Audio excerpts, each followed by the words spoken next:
Assalamualaikum warahmatullahi wabarakatuh.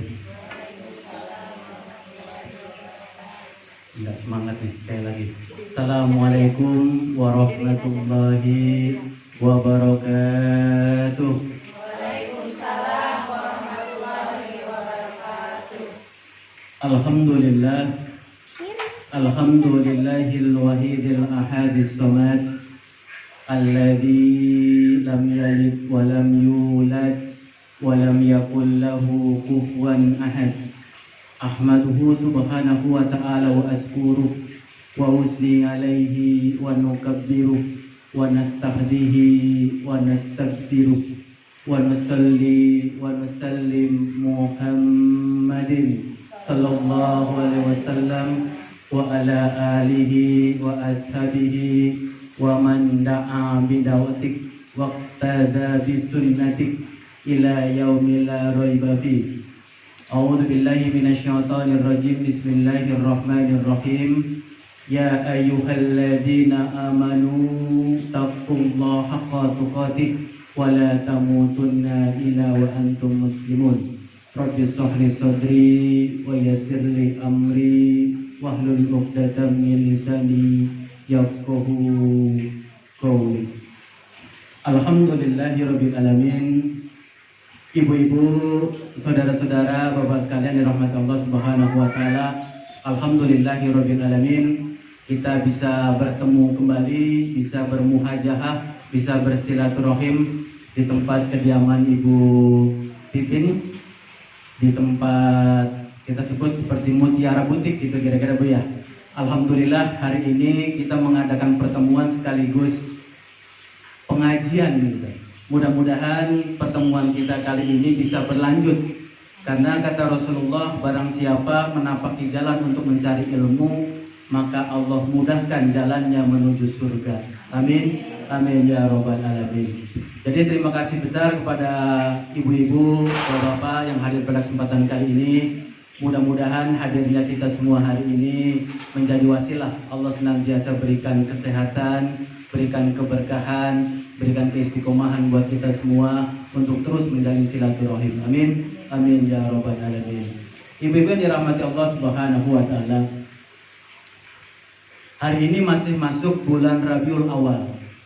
Bulan Rabiul Awal sama-sama kita tahu bulan apa Bu? Bulan kelahiran Nabi besar Muhammad sallallahu alaihi wasallam. Jadi tidak ada salahnya hari ini coba kita mengenang bagaimana baginda Nabi Muhammad sallallahu alaihi wasallam hidup dan berjuang dalam kehidupannya. Maka kalau coba kita melihat ibu-ibu sekalian, banyak orang-orang besar, banyak orang-orang sukses, banyak orang-orang yang berhasil dalam kehidupan dunia ini, tapi ketika Allah cabut kesuksesannya. Jadi ada orang sukses karena hartanya, ada orang sukses karena jabatannya, ada orang sukses karena mungkin bisnisnya. Ketika hartanya diambil oleh Allah, bisnisnya diambil oleh Allah, turun nggak kebesaran dia? Turun. Jadi ada orang besar karena harta, karena jabatan, karena pangkat. Ketika diambil hartanya, diambil jabatannya, dia turun di hadapan Allah. Tapi ada manusia yang dia besar, dibesarkan oleh Allah, yang sampai kapanpun dia tetap besar. Karena yang besarkan adalah Allah. Mudah-mudahan kita pun demikian, diberikan usia oleh Allah, diberikan umur oleh Allah, ditinggikan oleh Allah, dimuliakan oleh Allah, karena kita taat patuh kepada Allah. Nah, dalam hidup ini banyak orang-orang hebat, banyak orang-orang sukses, dan kita bisa mencontoh mereka. Jadi banyak orang bisa kita contoh, tapi tidak banyak yang bisa dijadikan contoh. Karena apa? Mungkin dia sukses, tapi bisa jadi suksesnya dengan jalan tidak mulia. Tapi Rasulullah SAW mulia, dimuliakan oleh Allah, karena jalan yang ditempuh pun jalan yang mulia. Jadi ada orang-orang sukses, belum tentu kita bisa contoh, tapi Rasulullah dimuliakan oleh Allah. Kenapa? Laqad kana lakum fi Rasulillahi uswatun hasanah. Sungguh pada diri Rasulullah itu ada uswah, ada pelajaran, ada tauladan besar buat kita semua yang bisa kita contoh. dalam kehidupan sehari-hari, rumah tangga, masyarakat, pekerjaan, bisnis, semua aspek kehidupan Rasulullah bisa kita contoh. Karena Allah katakan laqad kana lakum fi Rasulillahi uswatun hasanah. Sungguh kata Allah, Allah bersumpah. Jadi perhatikan Bu, kalau Allah sudah bersumpah, laqad kana lakum, telah aku utus sebaik-baik manusia untuk menjadi pelajaran buat kalian. Ini penegasan bahwa tidak ada lagi idola, tidak ada lagi tokoh, tidak ada lagi manusia yang bisa dijadikan contoh secara sempurna kecuali Rasulullah. Laqad kana lakum fi Rasulillahi uswatun hasanah. Ini suri teladan terbesar buat kita semua. Bahkan kalau kita melihat Rasulullah SAW, ini manusia yang mulia. Karena apa? Sepanjang hidupnya, sepanjang hayatnya, dia cinta kepada manusia, dia cinta kita pada semuanya. Bahkan Rasulullah SAW ketika beliau akan sakaratul maut, yang diingat siapa? Dan kalau kita baca hadis-hadisnya itu, ketika Rasul sakaratul maut, ummati, ummati, ummati, as-sholah, as-sholah, as-sholah. Wahai umatku, ingatlah sholat. Ingatlah sholat, ingatlah sholat. Enggak banyak Bapak Ibu yang dirahmati Allah Subhanahu wa Ta'ala. Ada manusia, ada tokoh, ada pejabat gitu ya. Sudah sakaratul maut, yang diingat adalah warganya, yang diingat adalah rakyatnya, yang diingat adalah umatnya. Tidak. Ada nggak pernah kita dengar camat, lurah, bupati, gubernur pas mau meninggal gitu yang diingat kita? Mungkin malah nggak kenal kita. Tapi Rasulullah ketika sakaratul maut yang diingat adalah kita. Ummati, ummati, ummati, as-sholah, as-sholah, as-sholah.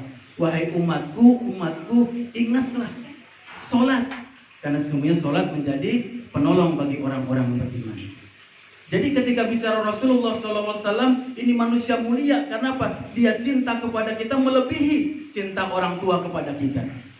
Jadi kalau kita berumah tangga, ada suami, ada anak, ada istri. Ini diri kita nih. Cintanya suami kepada kita, cintanya anak kepada kita, itu kalah berat dibandingkan cinta Rasul kepada kita. Maka sudah sepantasnya kalau kita lihat di media massa, di pemberitaan, ketika Rasulullah itu dinistakan, dihina, semua orang merasa marah.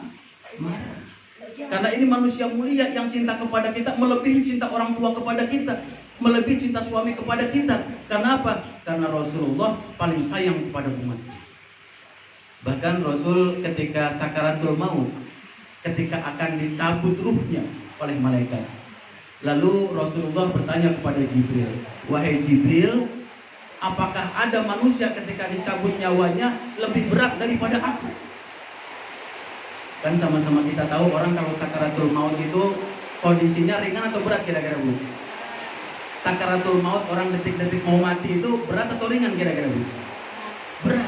Di hadis disebutkan sakitnya orang sakaratul maut itu seperti sabetan pedang 7.000 kali. Jadi kita sehat begini disabet pedang yang tajam sebanyak 7.000 kali. Kebayang nggak Bu kira-kira Bu? Maka ketika kondisinya seperti ini berat. Maka Rasul bertanya kepada Jibril, wahai Jibril, ada nggak manusia yang ketika dicabut nyawanya lebih berat daripada aku? Apa kata malaikat Jibril?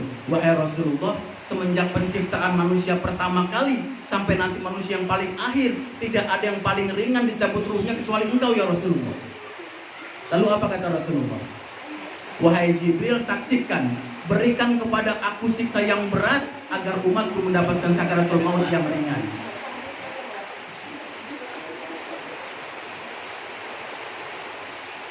Jadi ketika sakaratul maut yang begitu berat, Rasul minta agar dirinya yang paling berat, agar umatnya mendapat sakaratul maut yang paling ringan.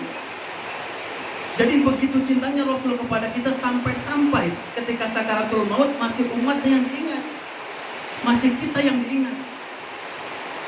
Bahkan ketika beliau hijrah, sahabat-sahabat hijrah duluan, Rasul belakangan. Tapi kalau perang, Rasul duluan, sahabat belakangan. Dikatakan. Jadi kalau perang Rasul duluan, tapi kalau hijrah Rasul belakangan. Karena apa? Karena cinta kepada umatnya. Dia pengen memastikan agar umatnya selamat terlebih dahulu, baru dirinya yang terakhir. Jadi kalau perang dia duluan, kalau hijrah dia belakangan. Kalau pemimpin sekarang kira-kira gimana Bu? Kalau perang dulu belakangan kira-kira? Pemimpin sekarang kalau ada perang duluan apa belakangan kira-kira? Yang ada di rumah dia. Nah Rasul enggak, kalau perang dia duluan, kalau hijrah dia belakangan. Karena apa? Rasul cinta kepada kita semua. Maka kalau Rasul begitu cinta kepada kita, sayang kepada kita, apa kewajiban kita terhadap Rasul? Suaranya kejelasan enggak? Jelas nggak Bu? Suaranya? Jelas ya? Jadi kalau Rasul sayang sama kita, cinta sama kita, lalu kewajiban kita kepada Rasul apa kira-kira? Maka tidak ada kewajiban kita sebagai umatnya kecuali dijelaskan oleh Rasulullah SAW dalam Al-Quran, dalam surah Ali Imran ayat 31. Kata Allah, A'udzubillahi minasyaitonirrajim, Bismillahirrahmanirrahim. Qul in kuntum tuhibbunallah fattabi'uni yuhibbukumullah yaghfir lakum dzunubakum wallahu ghafurur rahim. Qul, katakan Muhammad, kalau umatmu cinta kepadamu, kepada Rasul, maka fattabi'uni, maka ikuti, maka contohlah, maka teladani Rasulku. Qul in kuntum tuhibbunallah fattabi'uni yuhibbukumullah yaghfir lakum dzunubakum wallahu ghafurur rahim. Jadi kata Allah, wahai umatku Muhammad, katakan kepada mereka, kalau engkau cinta kepada Allah, maka tidak ada kewajiban paling utama untuk meneladani Rasulku. Nah kalau engkau sudah meneladani Rasulku, aku akan cinta kepada kalian dan akan aku ampuni segala kesalahan kalian.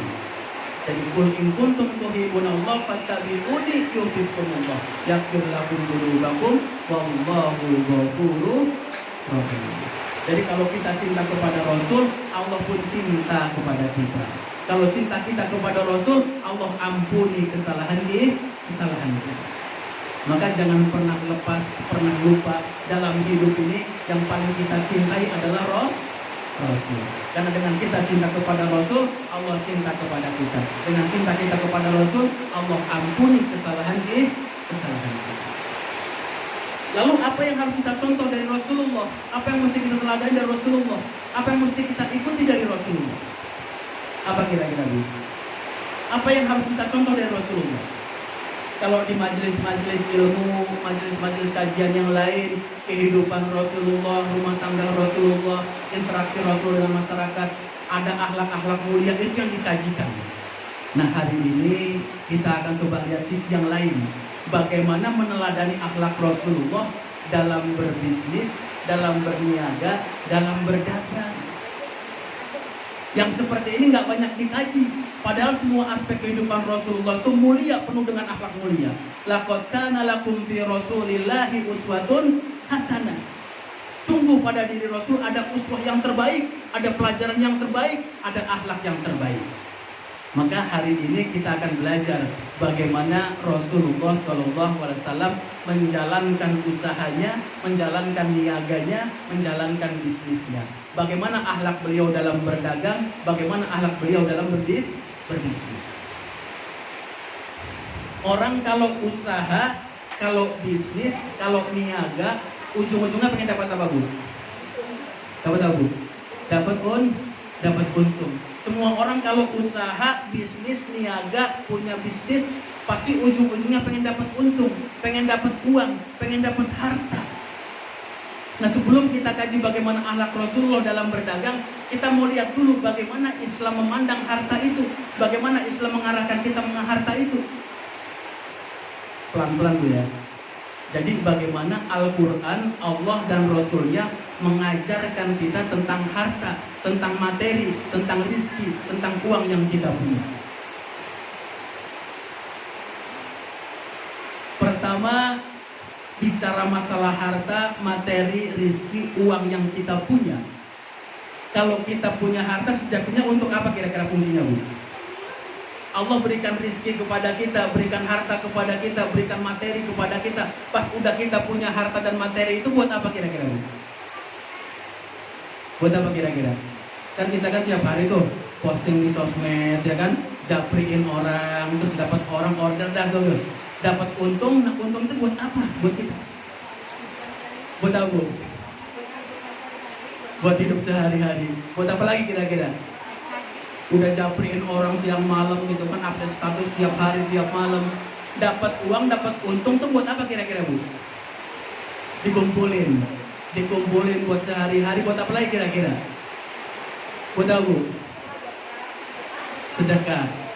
Perhatikan, Allah menciptakan manusia tidak ada tujuan lain kecuali untuk beribadah kepada Allah. Wa ma khalaqtul jinna wal insa illa liya'budun.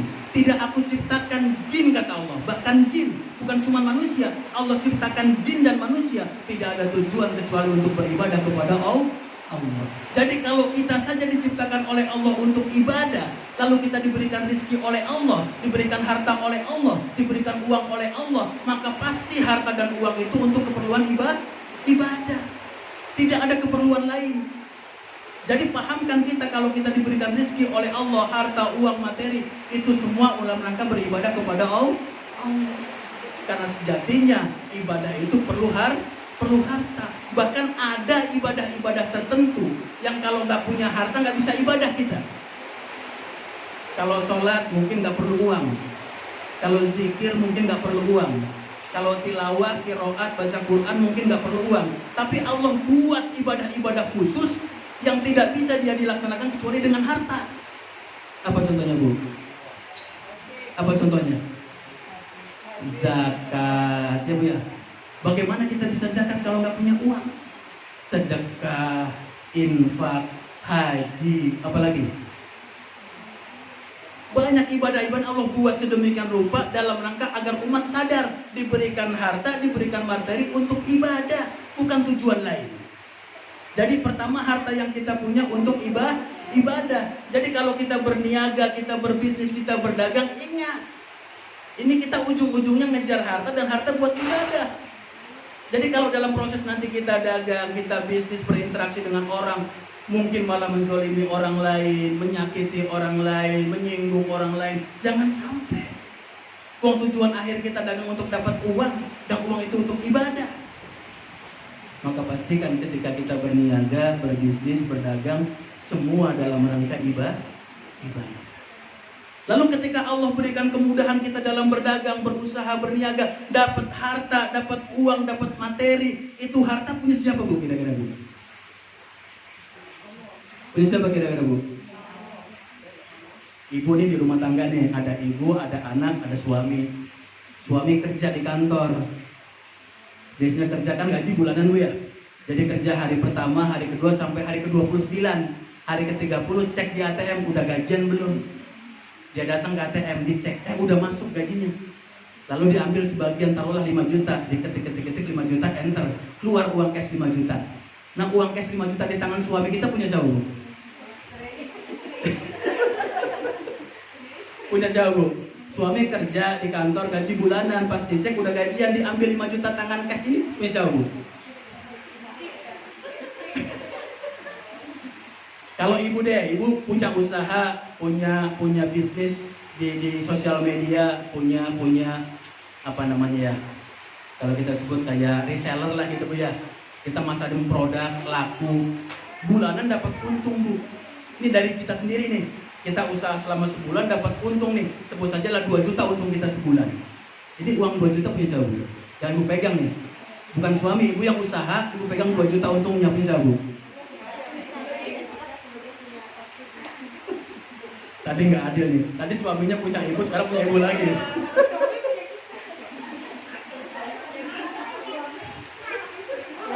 Jadi kalau suami kita kerja bulanan, dapat gaji dia, uang cash ada di tangan dia, atau ibu usaha, dapat hasil, dapat untung, uang cash di tangan kita punya siapa? Nah ini perlu dipahami lagi supaya nanti kita jalanin bisnis sadar. Ternyata untung yang kita dapat, uang yang kita dapat, ternyata ini. Kepemilikannya bukan punya kita, tapi ini. Apa itu? Dulu pun pernah ditanyakan oleh para sahabat ke Rasulullah, ya Rasulullah, kalau kami punya harta di rumah, punya materi di rumah, apakah itu kendaraan, uang-uang, atau perhiasan, itu punya siapa ya Rasulullah? Lalu Rasul terdiam, enggak jawab Rasulullah, tapi yang jawab Allah langsung. Jadi orang bertanya kepada Rasul, Rasul tidak menjawab, yang menjawab adalah Allah. Apa kata Allah? Nanti bisa dibuka dalam surah Al-Anfal ayat pertama. Kata Allah, yas'alunaka anil anfal qulil anfalu lillahi wa rasul. Kul, katakan Muhammad, sesungguhnya semua harta itu milik Allah. Sadar nggak Bu? Paham nggak Bu? Ternyata yang kita usahakan pagi, siang, malam, sebulan, 2 bulan, setahun, itu semua harta itu milik Allah, bukan milik kita. Nanti lihat surat Al-Anfal ayat pertama. Yas'alunaka anil anfal qulil anfalu lillahi wa rasul. Sungguh semua harta yang kalian miliki punya Allah. Nah, kalau semua harta milik Allah, yang punya kita yang mana Bu? Yang mana yang punya kita kira-kira? Kan kata Allah melalui ayatnya, semua harta itu milik Allah. Nah, kalau kita yang punya kita yang mana kira-kira? Yang mana kira-kira Bu? Yang mana kira-kira? Semua harta milik Allah. Lalu yang punya kita yang mana? Kita mati-matian kerja, bisnis, usaha. Terus yang punya kita yang mana? Yang mana kira-kira Bu? Nah, ibu kalau sering ikut pengajian, majelis taklim, sebelum pengajian dimulai ada kotak amal lewat Bu, ya. Kotaknya dari kaleng, terus ibu masukin uang di situ, bunyi kenceleng gitu. Berapa kira-kira kenceleng dulu? Berapa Bu? Kan kalau kertas nggak bunyi ya, ini bunyi, dimasukin bunyi. Berarti berapa uangnya tuh? Pecahan logam paling besar berapa kita punya sekarang? 1.000 ya? 1.000. Jadi kalau ibu usaha sebulan dengan reseller seperti dapat untung 5 juta, 6 juta, 10 juta per bulan, yang punya ibu 1.000 rupiah. Yang tadi dimasukin di kencelengan tadi itu. Maka harta baru menjadi milik kita kalau kita belanjakan di jalan Allah. Kalau cuma sekedar disimpan saja, hati-hati, justru bisa mencelakakan usaha kita. Karena ada hadis yang mengatakan, hati-hati kalian jika menyimpan harta tanpa disedekahkan, maka Allah akan persulit usaha dagang kita. Hadisnya begitu. Jadi jangan sampai kita punya harta, punya materi, lupa untuk kita sedekahkan. Jadi ketika bicara masalah harta, harta semua dari Allah. Dan semua harta milik Allah. Sama kayak ibu-ibu nih kalau di rumah punya pakaian, punya gamis, kerudung, baju. Sebut aja lah misalkan punya baju-baju baru buat ngaji, ada 1 lemari. Buat hari-hari biasa 1 lemari. Buat kondangan 1 lemari. 3 lemari Bu. Baju gamis sama kerudung. Yang punya ibu yang mana Bu? Hah? Ibu punya baju-baju gamis nih buat ngaji, buat ke kantor, buat mungkin arisan, buat kondangan. Ada 3 lemari nih. Yang punya ibu yang mana kira-kira Bu? Yang benar-benar punya ibu yang mana kira-kira? Bahkan yang ibu pakai hari ini pun bukan punya ibu. Mana yang punya kita? Nanti ketika Allah panggil kita, wafat kita, dikebumikan kita, dibungkus kita dengan kain kafan yang putih itu. Maka itulah pakaian kita yang sejatinya. Maka dulu kata para ulama, kalau supaya engkau ingat akan kematian, enggak tersibuk dengan kehidupan dunia, enggak tertipu dengan kehidupan dunia, enggak terfitnah dengan kehidupan dunia, beli kain kafan, taruh di lemari kita.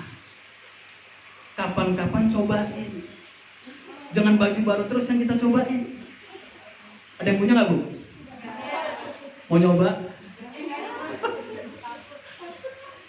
Para ulama mengajarkan begitu, agar kita ingat kepada kematian kita, enggak terfitnah terus dengan kehidupan kita. Siapkan kematian kalian dengan cara apa? Siapkan kain kafan, taruh di lemari. Kapan-kapan kalau kita lihat, pakai. Biar kita sadar kalau kita pun akan mati. Jadi harta semua milik Allah. Maka kita lihat bagaimana Rasulullah dia berdagang, dia berusaha, dia berbisnis, dia bertijarah, sedemikian rupa dia sungguh-sungguh. Nah kalau saya tanya nih, Rasulullah itu termasuk orang kaya, orang miskin? Ini saya tanya nih Bu, Rasulullah itu, Muhammad itu, Nabi itu termasuk orang kaya, orang miskin? Kok jawabannya ragu-ragu? Agak kompak coba. Rasul itu kaya atau miskin? Kaya atau miskin? Perhatikan. Rasul sampai akhir hayatnya ketika mau sakaratul mautnya tidak meninggalkan sepeser pun uang. Bahkan untuk Fatimah, untuk Ali, untuk Hasan Husain tidak ada sisa sama sekali. Bahkan baju perangnya tergadaikan kepada orang Yahudi. Itu sampai beliau wafat. Nggak punya harta kayak kita, punya rumah, punya deposito, punya kendaraan, nggak punya. Bahkan ketika dia wafat, baju perangnya tergadaikan kepada orang Yahudi untuk apa?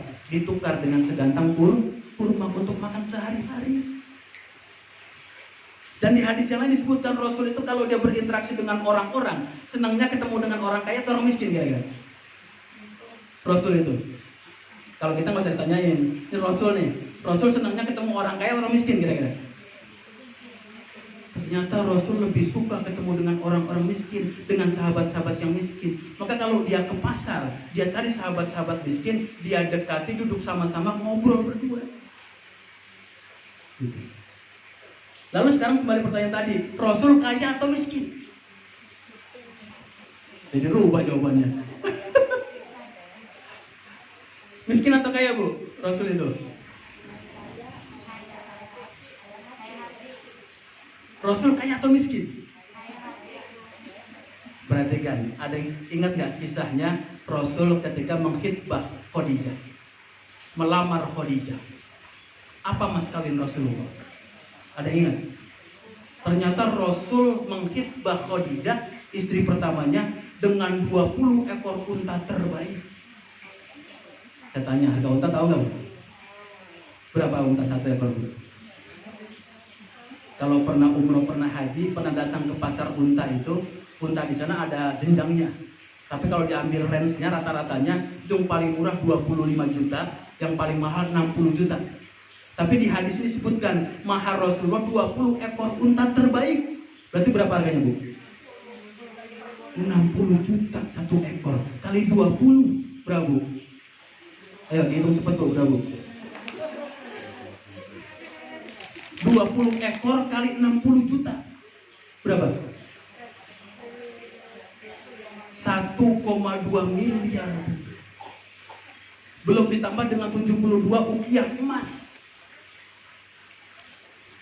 Perhatikan, Rasul yang masih muda seperti itu mengkhitbah Khadijah dengan harta sekira-kira 1,2 miliar ditambah dengan 72 ukiah emas. Ada nggak orang sekarang yang begitu Bu? Ini 1400 tahun yang lalu, bukan tahun 2020. 1400 tahun yang lalu mengkhitbah seorang wanita dengan mahar 1,2 miliar. Saya tanya ibu deh sekarang dulu, waktu ingat gak dulu waktu suami ibu mengkhitbah, mas kawinnya maharnya berapa? Ada yang ingat gak? Atau rata-rata orang sekarang nih mengkhitbah seorang wanita, apa maharnya Bu? Seperangkat alat sholat, itu juga bekas hadiah.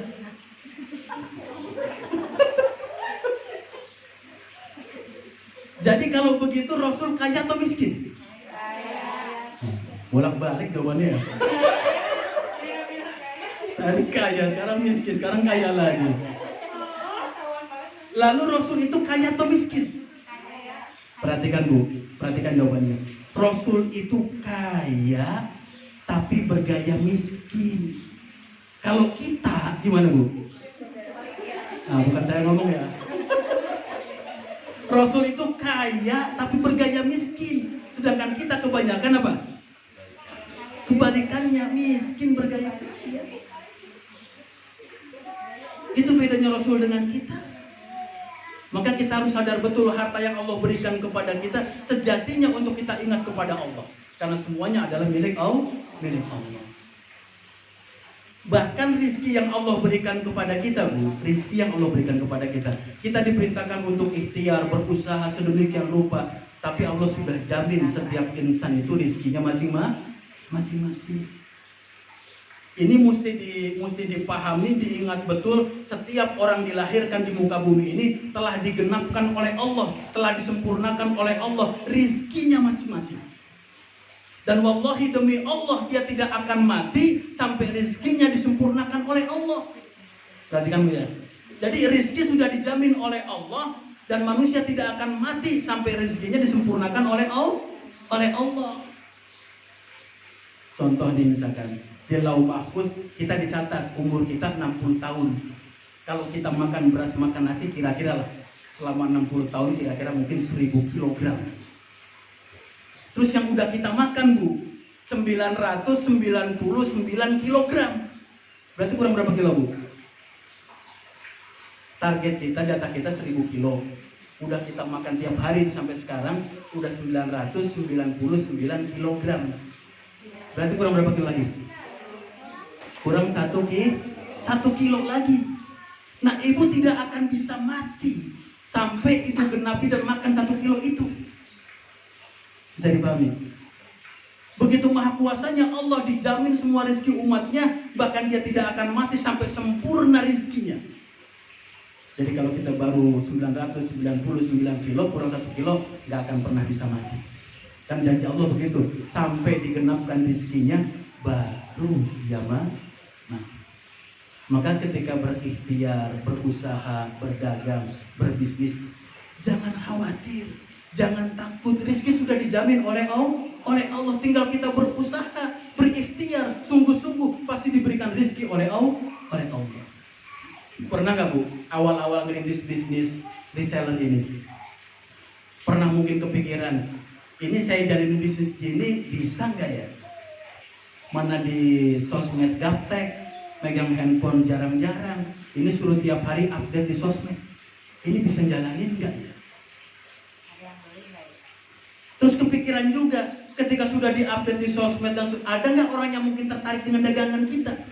Terus ada juga nggak yang mau kira-kira beli dagangan kita? Kepikiran nggak gitu Bu? Dulu awal-awalnya. Tapi ketika kita usaha, ikhtiar terus berusaha, Allah berikan jalannya. Karena memang itu janji Allah. Saya perhatikan ya, makhluk Allah yang namanya cicak. Cicak itu hidupnya di mana Bu? Di dinding dia, ngerayap gitu.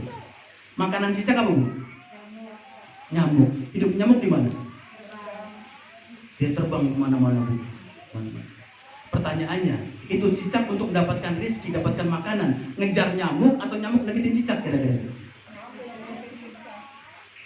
Pelan-pelan. Cicak hidup di dinding, nyamuk terbang kemana-mana nih di kamar ini nih. Logikanya Bu, itu cicak bisa nggak dapat nyamuk kira-kira? Bisa nggak kira-kira Bu? Nggak akan bisa. Tapi kenapa dia dapat makanan? Karena Allah ilhamkan kepada nyamuk untuk nyamperin cicak. Karena Allah kalau sudah berkehendak Bu, innama amruhu idza arada say'an ayyaqula lahu kun. Tidak ada yang sulit bagi Allah.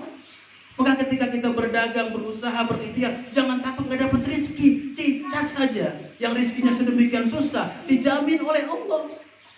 Apalagi kita yang dimuliakan oleh Allah, disempurnakan oleh Allah, diberikan jasad yang sempurna, diberikan akal, pikiran, diberikan hati, maka pasti Allah jamin rezekinya. Maka ketika bicara masalah harta, itu yang harus kita perhatikan terlebih dahulu. Nah, sekarang pelan-pelan kita kaji, kita bahas bagaimana Rasul menjalankan usahanya, bagaimana Rasul menjalankan bisnisnya, bagaimana akhlak Rasul ketika dia berniaga, bagaimana akhlak Rasul ketika dia berdagang. Secara prinsip setiap usaha, setiap ikhtiar, niaga, dagang itu satu alat dalam rangka mendekatkan diri kita kepada Allah dan sekaligus mendekatkan diri kita kepada manusia. Perhatikan Bu, orang usaha, orang dagang, orang ikhtiar, orang niaga, reseller sekalipun begitu, itu sarana alat untuk mendekatkan dirinya kepada Allah dan mendekatkan dirinya kepada teman-teman di sekitarnya. Jadi jangan sampai ketika kita menjalankan bisnis kita, jauh hubungan kita dengan Allah, jauh hubungan kita dengan masyarakat. Karena ada sekarang trennya, makin sibuk dia dagang, makin sibuk dia usaha, dengan tangga makin gak akur, dengan tangga ada jarak, bahkan tidak sedikit ada gesekan. Pada harusnya usaha, ikhtiar, niaga, dagang itu mendekatkan diri kita kepada Allah dan mendekatkan kita juga kepada orang-orang di sekitar kita. Maka ini harus kita pegang betul. karena sejatinya begitulah Rasul mengajarkan kepada kita. Ketika berusaha, berikhtiar, dekatkan diri kita kepada Allah dan dekatkan diri kita juga kepada orang-orang di sekitar kita. Nah, pelan-pelan kita lihat bagaimana akhlak Rasulullah ketika berniaga, berdagang, berbisnis. Ada 4, mudah-mudahan kejar waktunya. Sampai jam berapa kita nih? Kalau sampai jam 2 lewat lah ya. Kuat Bu? Sampai jam 3 kuat? Sampai jam 5 kuat? Saya nggak kuat Bu. Pelan-pelan. Yang pertama, bagaimana akhlak Rasul dalam berniaga?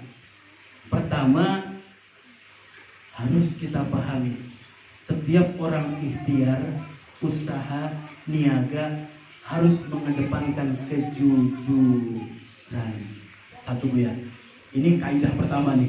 Orang usaha, dagang, niaga nomor 1 jujur. Itu prinsip dasar, itu akhlak dasar Rasulullah.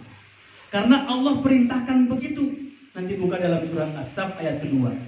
Ya ayyuhalladzina amanu lima taquluna ma la taf'alun kabura maqtan indallahi an taqulu ma la taf'alun. Hai orang-orang beriman, kenapa engkau berbicara sesuatu yang tidak engkau kerjakan? Hai orang-orang beriman, kenapa engkau ngomong sesuatu tapi enggak sama dengan perbuatan kamu? Kabura maqtan indallahi an taqulu ma la taf'alun. Allah sangat marah, Allah sangat murka terhadap orang-orang yang ngomongnya beda dengan amalnya, yang bicaranya beda dengan perbuatannya. Allah kabur maktan, Allah marah. Ayat ini Bu kalau dicermati ngeri kita. Gimana ngeri? Kalau kita hidup di masyarakat, berantem sama orang, mungkin orangnya ada di sebelah kiri rumah kita. Kalau kita mau pulang ke rumah kita masih bisa nggak Bu?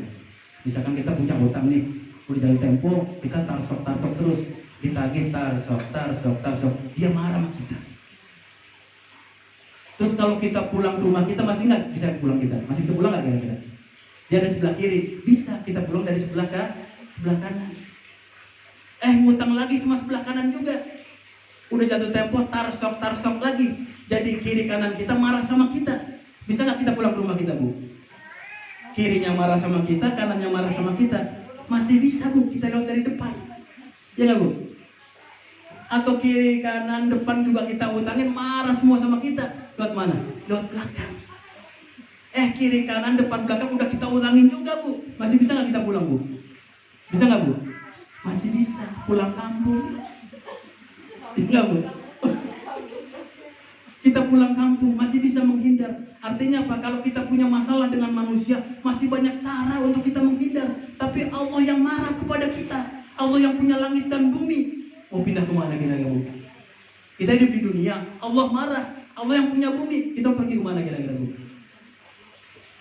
Gak ada tempat untuk kita pergi. Maka jangan sampai kita diberikan umur, diberikan usia, Allah marah kepada kita karena kita tidak jujur. Satu, jadi akhlak Rasulullah itu jujur.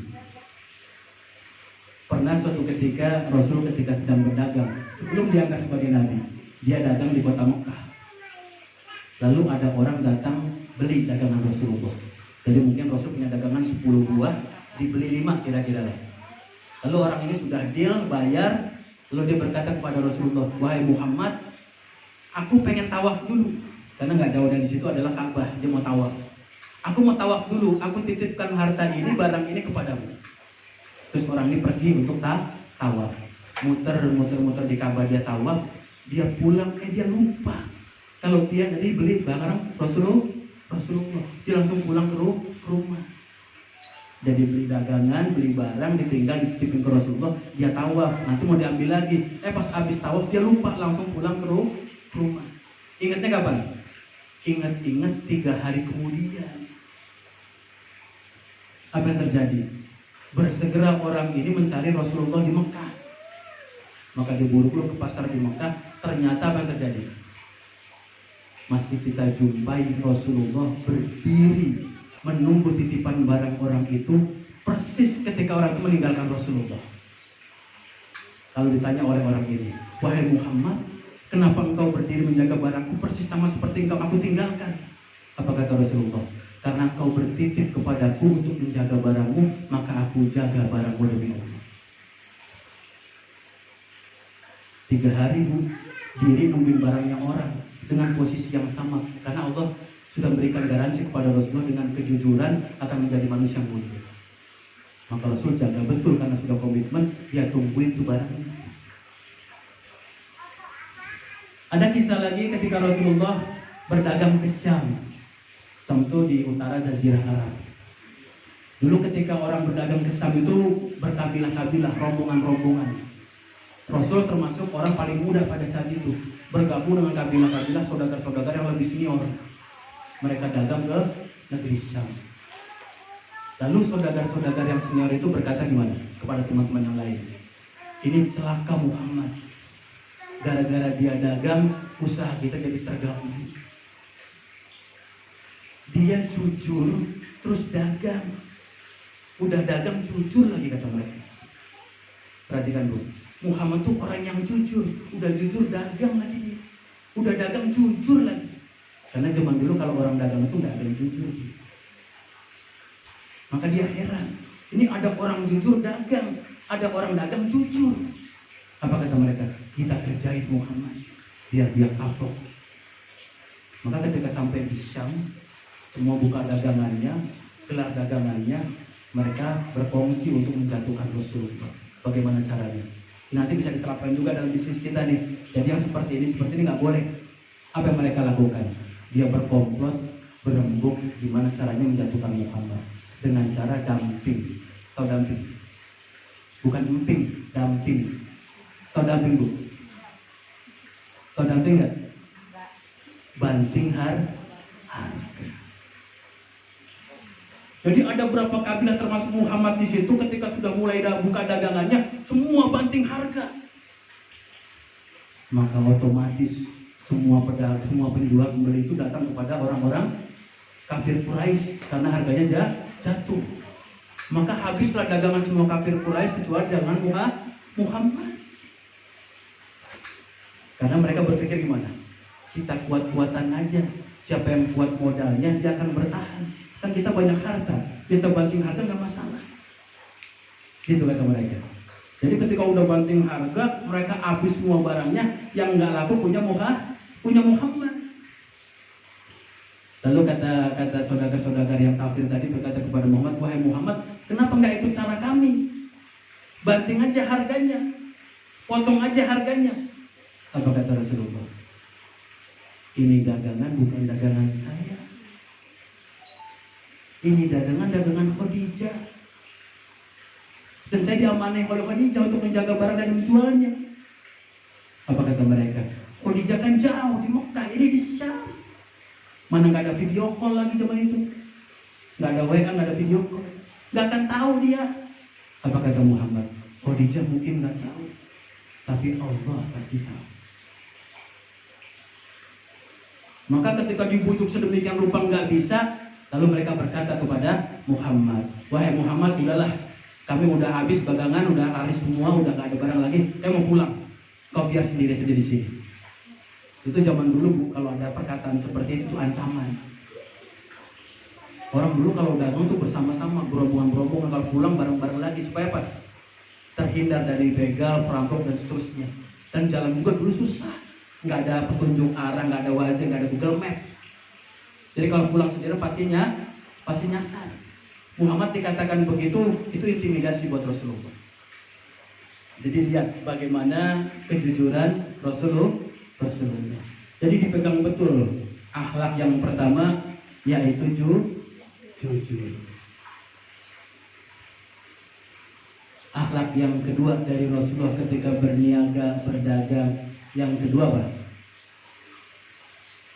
Mau bersusah payah mencari ilmu, mau bersusah payah agar dirinya pandai. Karena orang dagang itu harus punya ilmu, harus cerdas. Karena orang kalau cuma sekedar jujur Bu, usahanya, usaha, dagang, bisnis, jujur dia, tapi nggak cerdas. Apa yang terjadi, Bu? Perhatikan, orang kalau dia jujur tapi nggak cerdas, mungkin akhiratnya dapat, tapi dunianya mungkin dia kesulitan. Tapi sebaliknya, orang kalau mungkin cerdas tapi nggak jujur, mungkin dunia dia dapat, akhiratnya nggak dapat. Jadi perhatikan, orang kalau dia jujur tapi nggak cerdas, jujur tapi nggak cerdas ya, atau dibaliklah, orang cerdas terlebih dahulu tapi nggak jujur. Biasanya suka nih orang cerdas, pinter, tapi nggak jujur, Bu. Biasanya tukang apa? Tukang nipu. Perhatikan, jadi kalau kita pengen berteman dengan orang, carinya dua karakter nih. Pertama, jujur punya nggak dia? Kecerdasan punya nggak? Kalau satunya dia nggak punya, bahaya buat kita. Karena apa? Orang kalau cuma sekedar cerdas doang, nggak jujur, kerjanya pasti nipu. Tapi sebaliknya, orang kalau jujur tapi nggak cerdas, dia yang ditipu, Bu. Ya nggak? Kita jujur tapi nggak cerdas, gampang diakalin sama orang, gampang ditipu sama orang. Maka perhatikan, setelah kita jujur harus kita cerdas. Maka Allah mengajarkan kepada kita, qalu subhanaka la ilma lana illa ma 'allamtana innaka antal alimul hakim. Jadi Allah mengajarkan kepada kita agar kita semua punya ilmu. Semua kita dasarnya tidak punya ilmu. Kalau mau punya ilmu, datang kepada Allah, mendekat kepada Allah, maka Allah akan berikan ilmu. Artinya harus ada upaya, usaha untuk belajar agar kita pandai dan cerdas. Bagaimana kecerdasan Rasulullah? Perhatikan, Bu. Masih kisah tadi yang pertama tadi itu, ketika Rasul diboikot, mereka dumping, potong harga, Rasul barangnya masih utuh, mereka udah habis. Di sini justru terlihat kecerdasan Rasulullah. Apa yang terjadi? Ketika semua kabilah sudah pergi pulang lagi ke Mekah, tinggal Rasul sendiri. Rasul dengan rasa khawatir, takut dia dagang sendirian. Apa yang dilakukan Rasulullah? Kira-kira apa? Dia ikut pulang juga atau dia masih di situ berdagang? Ternyata disinilah kecerdasan Rasulullah. Rasul berhitung. Kalau antara supply dengan demand, permintaan dengan barang tidak seimbang, yang minta barang banyak, barangnya nggak ada, maka hukumnya otomatis harganya akan naik. Kabilah lain udah pada pergi semua, tinggal dagangan Muhammad, barangnya tinggal dikit. Maka kalau permintaan banyak, barangnya sedikit, harganya akan naik. Maka ketika orang-orang pembeli datang, dibelilah habis dagangan Rasulullah. Kita perhatikan, Rasul jual dengan harga tertinggi atau dengan harga normal? Tetap dijual dengan harga normal. Itulah akhlak Rasulullah. Padahal kalau dia mau, ini kesempatan buat dia, nggak ada pedagang lain, mau jual berapapun pasti laku. Misalkan sepotong harga 1 juta nih JS ya kan? Orang udah nggak punya stok sama sekali, tinggal dia sendiri yang punya. Boleh nggak dijual 3 juta? Kalau ada yang mau boleh aja, ya kan? Tapi akhlak Rasulullah tidak seperti itu. Dia tahu amanah dari Khadijah, dijual dengan harga normal. Akhirnya apa? Itu pembeli terheran-heran, barang udah nggak ada, udah langka, kok masih bisa jual dengan harga normal? Nah besok lagi ketika Rasul datang lagi dengan kabilah, yang dicari bukan saudara-saudara lain kecuali Rasulullah. Bisa dipahami sama dia. Jadi disitulah kecerdasan Rasulullah SAW. Nah orang kalau sudah cerdas, maka Allah berikan jalan mudah dalam mencari rezeki. Tapi sebaliknya orang kalau nggak punya ilmu, nggak cerdas, susah dalam mencari rezeki. Maka harus punya ilmu kita. Maka ilmu yang paling penting salah satunya adalah bagaimana caranya agar kita tahu membedakan mana yang halal, mana yang haram. Karena kalau kita berniaga, bisnis, punya dagangan, harta kita bercampur dengan yang haram, wallahi demi Allah akan persulit usaha kita. Jadi harus bisa bedakan mana yang halal, mana yang haram. Dan Allah melalui Rasul mengajarkan yang haram itu sudah jelas, yang halal pun sudah jelas. Tapi di tengah-tengahnya ada yang subhat, yang ragu-ragu. Maka kalau ketemu yang subhat semacam ini, tinggalkan. Nah kita pun begitu dalam berniaga, dalam berusaha. Kalau udah jelas-jelas haram, tinggalkan. Jelas-jelas halal, kita ikuti. Kalau subhat, kita mundur, kita jauhi. Kenapa? Yang subhat bisa menggelincirkan kita kepada haram. Jadi ciri orang yang berilmu dan cerdas itu minimal dia tahu mana yang halal, mana yang haram. Coba kalau saya tanya Bu, kalau kita habis pagi-pagi olahraga, naik sepeda, terus kadang-kadang kan kita mampir tuh cari makanan sarapan kita ke pinggir ada bubur, beli kita bubur 2 porsi 3 porsi dengan anak dan suami kita, terus kita bilang, bang nambah kerupuk, terus kerupuk kita ambil sendiri, kerupuk gitu, taruh di mangkok kita. Tuh kerupuk hukumnya halal atau haram Bu? Kita beli bubur 2 mangkok 3 mangkok, terus kita bilang, bang minta kerupuk, tapi tangannya sendiri ngambil tuh dari topresnya, diambil taruh di mangkoknya. Itu kerupuk halal atau haram Bu? Halal atau haram Bu? Halal atau haram? Tergantung. Kalau kita ambilnya sewajarnya dan orangnya ikhlas ya nggak apa-apa. Tapi kita khawatir tadi ngambilnya kegedean, kebanyakan gitu loh. Terus yang punya nggak ridho, kita takut dia nggak halal jadinya. Atau kadang-kadang kalau kita beli pangsit pinggir jalan Bu, pakai gerobak gitu kan, terus kita pesen, bang pangsit 2, kan biasanya di atas gerobak ada kerupuknya tuh, ya, terus kita pegangan begini sambil ngambil kerupuknya, terus kita makan. Itu kita makan halal atau haram dulu? Halal atau haram Bu? Orangnya nggak tahu tangan kita di atas, tapi sambil ngambil kerupuk, sambil dikunyah, sambil ngobrol gitu kan. Halal atau haram itu? Atau ibu kalau ke supermarket beli lengkeng, ya Bu ya, lengkeng sekilo harganya 20.000, kita beli sekilo Bu, tapi nyobain seperempat. Yang seperempatnya halal atau haram Bu? Halal atau haram? Itu jelas-jelas haram.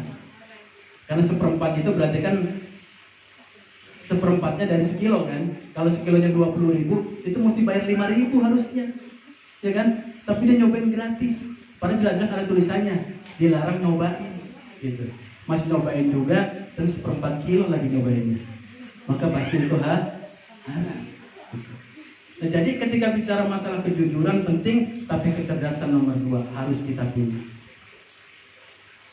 Yang ketiga, ini yang kita mesti pahami.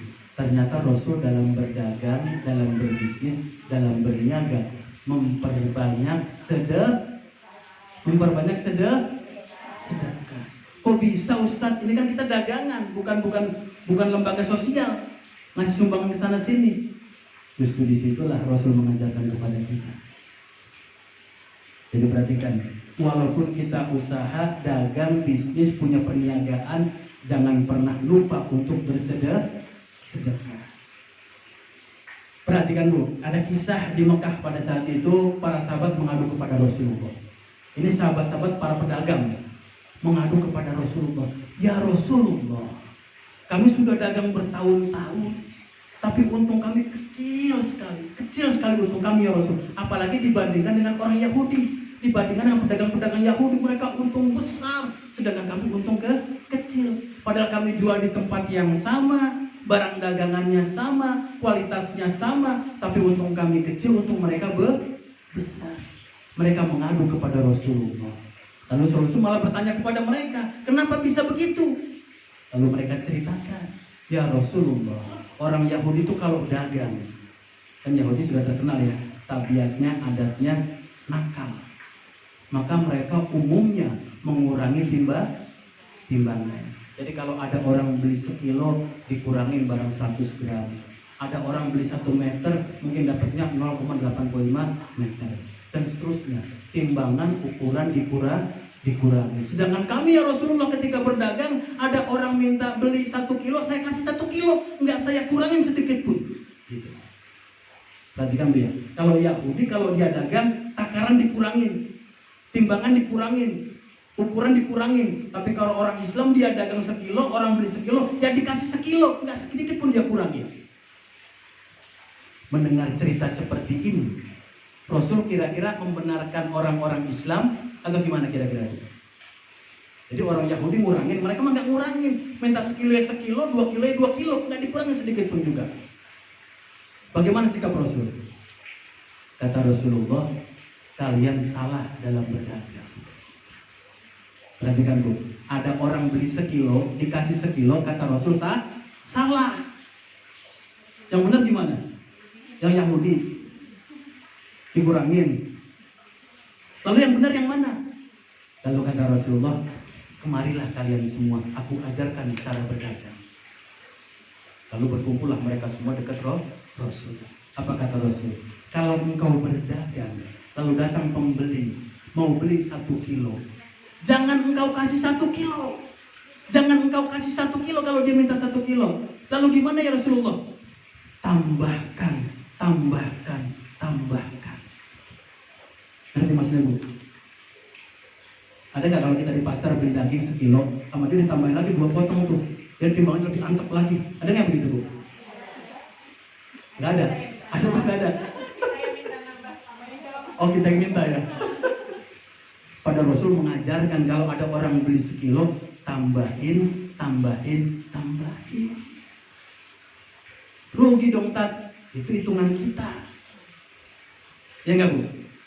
Kita jual baju, jual gamis ya kan? Mau tambahin apa lagi Bu, Pak Ustadz? Perhatikan Bu, kalau kita punya langganan, udah beli 4 kali, 5 kali, 6 kali, JS 1 kan 1,5 ya, 4 orang beli aja, 4 kali beli udah 6 juta. Kalau 10% kita dapat dari situ, berapa untung kita? Berapa Bu? 6 juta harga jualnya, misalnya dapat 10% kita dari situ, berapa? 600. Rasul ajarkan tambahkan, gimana cara nambahnya? Kalau sudah kita tahu ini konsumen loyal kepada kita, udah beli 4 kali, 5 kali, udah jalan kepada kita. Pembelian berikutnya Bu, ketika dia beli 1 set gamis kita, hadiahin kerudung. Ada yang begitu? Ada yang begitu nggak? Ada nggak Bu? Tat kerudungnya udah kecil banget, Tat dikasih kerudung nggak dapat apa-apa. Ada yang begitu Bu? Tapi formulanya Allah beda dengan formula kita. Siapa tahu ketika kita berikan hadiah itu, orang tergerak hatinya. Untuk apa? Untuk terus belanja kepada kita. Untuk apa? Menyampaikan kepada orang lain. Ini orang jualan amanah, orang barangnya bagus, baik dengan kita. Insya Allah sebagai promosi juga buat kita. Jadi ketika bicara masalah dagang, perniagaan, bisnis, ternyata kita diperintahkan untuk sedekah. Karena sedekah itu memudahkan kita masuk ke dalam jannah. Kenapa? Dengan sedekah juga Allah mudahkan rezeki kita. Kan kalau hitung-hitungan kita sedekah 1 rupiah, itu laksana 1 butir yang ditanam di tanah. Lalu tumbuh dari 1 butir itu 7 ranting. 1 ranting menghasilkan 100 biji. Jadi kalau kita sekedar sedekah 1 biji, dibalas oleh Allah berapa? 7 kali 100, 700 kali lipat. Itu janji Allah. Jadi kalau kita sedekah, maka ketika kita dagang kemudian kita sedekah, maka sedekah itu menjadi mempermudah bisnis kita, mempermudah usaha kita. Karena kata Rasulullah, barang siapa ingin diakrabkan satu dengan yang lainnya, sering-seringlah kalian bersedekah dengan yang lainnya. Maka yang ketiga, perbanyak sedekah. Rasulullah kan mengajarkan kepada kita sebagai ibu rumah tangga nih, kalau masak di dapur, kata Rasulullah, kalau engkau sedang masak bikin sayur, kata Rasulullah, tambahin apa? Tambahin apa? Tambahin kuahnya. Agar apa? Agar tetangga kiri dan kanan merasakan juga apa yang engkau rasakan. Gitu kata Rasulullah. Jadi Rasul mengajarkan kepada Abu Dzar, wahai Abu Dzar, kalau engkau masak, istrimu masak di rumah, masak sayur, tambahin kuahnya agar tetangga kiri dan kanan merasakan juga seperti apa yang engkau rasakan. Nah, cuman sekarang ironisnya hadis itu dipahami salah sama orang kita. Seakan-akan yang ditambah cuman kuah. Jadi masak sayur asem, masaknya 10.000 nih sayurannya nih, kuahnya 2 ember. Karena ngamalin hadis tadi. Kenapa kuahnya banyak kayak gini? Qala Rasulullah sallallahu alaihi wasallam. Sangat gitu. Maksudnya hadis Rasul bukan begitu. Kan kalau kita nyayur asem, isinya apa ya Bu? Ada kacang panjang, ada labu, ada kacang tanah ya, ada jagung. Itu kalau disebutin semua di hadis kepanjangan. Maka hadisnya bilangnya tambahin kuahnya. Maksudnya tambahin sayurnya gitu. Jangan kuahnya doang. Ini kita kadang-kadang ngamalin ayat letter luck aja, kuah itu tambahin gitu kan. Kan hadisnya itu maksudnya tambahin banyakin supaya orang juga bisa merasakan. Jadi orang kalau sudah biasa sedekah biasa sedekah, dia akan terhindar dari sifat bakhil. Orang kalau sudah biasa sedekah akan terhindar dari sifat syuhun. Perhatikan, orang kalau baru belajar sedekah itu paling levelnya nanti dia terhindar dari sifat bakhil. Kalau sedekah sudah jadi kebiasaan dia akan terhindar dari sifat namanya syuhun. Tahu nggak bedanya antara bakhil dengan syuhun? Bakhil dengan syuhun, ternyata ini dua hal yang berbeda. Sama-sama pelit, cuman kadarnya berbeda. Kalau bakhil itu ada orang minta ke dia nggak kasih buat orang lain. Itu namanya bakhil. Ada pengemis datang, bu minta bu, nggak pernah dia kasih. Itu bakhil. Buat orang lain dia nggak pernah kasih. Atau Pak, saya butuh bantuan ini dong, nggak bisa. Itu namanya bakhil. Buat orang lain dia nggak mudah ngasih ke orang lain. Nah yang lebih berat itu suhun. Apa suhun tuh? Jangankan buat orang lain, buat dirinya aja dia pelit. Itu karena nggak pernah bersedekah. Orang kalau nggak pernah bersedekah, jangankan buat orang lain, buat dirinya dia pelit betul. Maka orang seperti ini kadang-kadang kalau dia belanja, dia pengen jajan, banyakkan istighfar. Bang, bakso semangkok berapa? 15.000. Astagfirullahaladzim. Pangsit pakai lengkap pakai bakso gede berapa? 25. Masya Allah. Jadi banyak istighfar, banyak zikir, karena syukur. Karena nggak pernah sedekah, maka Allah tambahkan sifat pelit pada diri. Jadi kaidah yang ketiga akhlak Rasulullah itu apa? Sedekah, perbanyak sedekah. Yang keempat, yang terakhir, ini dirahmati Allah Subhanahu wa taala, yang keempat, menghargai orang lain. Berapa banyak sekarang pedagang karena merasa punya barang, orang lain tidak dihargainya. Pernah nggak Bu? Kita posting di sosmed, ada orang japri. Yang ini modelnya ada apa aja ya? Harganya berapa ya? Terus dalam hati kita, kalau orang ini mah nanya doang, beli mah kagak. Pernah nggak Bu begitu Bu? Hah? Kalau udah dia yang japri tuh kayak udah enak aja ngeliatnya gitu. Ya dia lagi. Pas udah 10 kali nanya nggak pernah beli gitu. Ada Bu begitu Bu? Nah ini kaidah yang keempat mengajarkan kepada kita hormati orang lain. Hormati orang lain. Karena apa? Karena Allah saja menghormati manusia, Allah menghormati insan, Allah menghormati orang. Laqad karamallahu bani Adam, Allah menghormati anak cucu Adam. Perhatikan, Allah bersumpah dia menghormati anak cucu Adam, menghormati kita semua. Ini kita manusia nggak menghormati manusia. Padahal Rasul ketika berdagang, Bu, perhatikan dia. Ketika Rasul berdagang, lalu ditanya, Muhammad, ini barang daganganmu kualitasnya bagaimana? Apa jawaban Muhammad? Ini menakjubkan buat kita. Apa kata Muhammad? Barang daganganku itu kelemahannya ini, juga ada kekurangannya ini dan ini. Tapi kelebihannya memang ada ini dan ini. Jadi kualitasnya seperti ini. Kalau Bapak Ibu mau beli yang lebih bagusan dari ini, si fulan punya barangnya Pak. Bu, dia lebih bagus barangnya. Kalau mau lebih bagus dari dia, ada lagi si fulan lagi yang tinggalnya di sana, barangnya jauh lebih mahal, tapi kualitasnya memang bagus. Sedemikian rupa dia menjelaskan kepada orang lain. Jadi bukan cuma sekedar ada orang beli dikasih barangnya selesai, enggak. Dia sebagai advisor, sebagai apa ya? Penasehat. Kalau ada orang beli itu enggak cuma sekedar mau enggak mau ya udah sana. Ditanya oleh Rasulullah, Ibu, kalau ibu tingginya 150, jangan pakai baju yang motifnya horizontal. Ibu kelihatan jadi lebih pendek. Kalau bisa garisnya begini Bu, supaya ibu kelihatan lebih tinggi. Itu berikan saran seperti itu. Pernah nggak begitu Bu? Pernah nggak? Atau malah sebaliknya, ibu sih pendek, jadi nggak cocok semua. Enggak. Jadi Rasul tuh begitu ketika dagang, dia bukan cuma sekedar asal dagangannya laku. Dia berikan saran, diberikan masukan kepada, jadi orang merasa terbantu. Nah, kaidah ini siapa yang jalankan sekarang? Orang Cina. Kalau dia punya bisnis properti, punya bisnis apa saja lah, pasti kita diarahkan untuk diskusi dulu sampai benar-benar, oh yang ibu cocok tuh ini. Contoh deh, kalau ibu lagi renovasi rumah gitu ya, pengen ngecat rumah nih, ganti cat gitu, datang ke toko cat Cina yang besar, nggak langsung dilayanin dulu, suruh duduk dulu, dikasih aqua, ngobrol.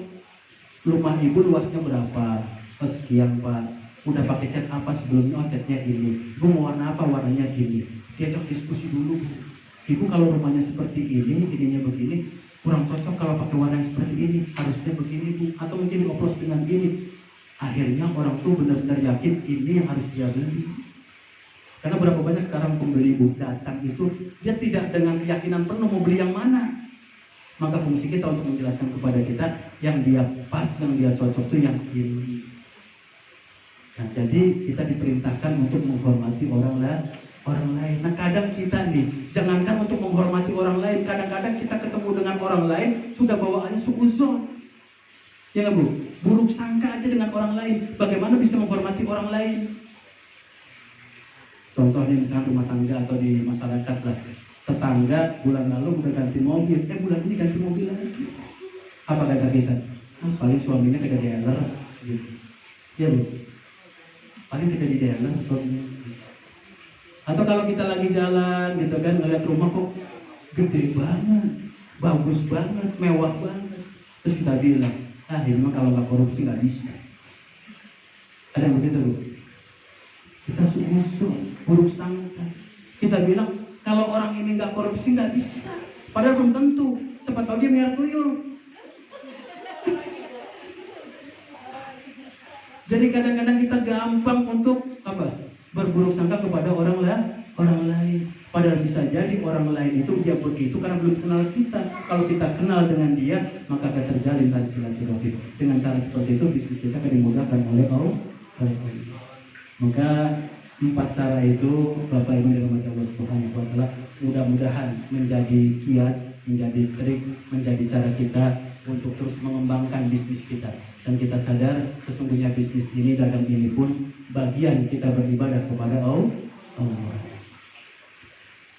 Bapak Ibu dirahmati Allah Subhanahu wa taala, udah 2:30, jadi udah hampir 1 jam lebih kira-kira. Mudah-mudahan yang saya sampaikan ini bermanfaat buat kita semua, sehingga kita diberikan kemudahan oleh Allah untuk terus menjalankan bisnis kita, dan mudah-mudahan ke depan, di waktu-waktu ke depan, Allah berikan keberkahan buat kita semua. Amin. Amin ya rabbal alamin. Yang hak datang dari Allah, kelemahan, kekurangan, hilaf dan salah datang dari saya pribadi. Akhiru da'wana alhamdulillahi rabbil alamin. Jazakumullah khairan katsiran. Assalamualaikum warahmatullahi wabarakatuh.